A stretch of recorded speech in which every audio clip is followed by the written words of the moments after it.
Elizabeth Murray, Red Shoe, 1996. Elizabeth Murray was one of America's great painters. Her paintings became more and more sculptural, and we asked her if she would like to come think about making an actual sculpture for the campus, and she said she was willing to give it a try. She came out and she chose this grove on the edge of campus because the scale of it is smaller than lots of others. It's never been watered regularly, so these trees are smaller.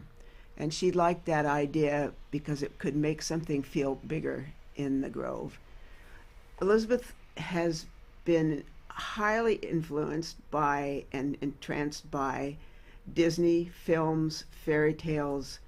They have influenced her work. She uses everyday objects that we all know, whether it's tables and cups and saucers.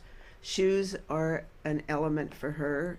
There's an incredible big blue painting at the Museum of Modern Art of blue, a big painting of blue shoes in various dimensions. She's been influenced by other painters.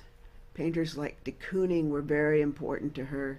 There's a painting of his at the Chicago Art Institute where she was studying that she called excavation, that she says she tried to imitate in her own paintings, or just the gestures, the physical gestures that de Kooning must have gone through to make that painting. For us, she decided on this idea of a shoe running through the grove at the edge of campus.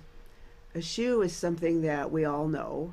It references not only the old woman who lived in the shoe, especially in this kind of fantastical form with this yellow lace running down out of the eyelet, but it's running to the edge of the campus where there are cars, zooming by all the time, and you find shoes occasionally, or one shoe, a shoe, by the side of the road.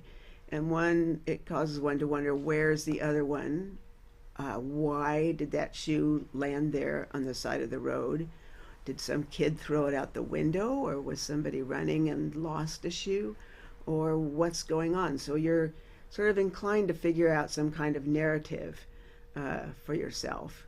And this shoe that she made out of wood, laminated wood, is climbable.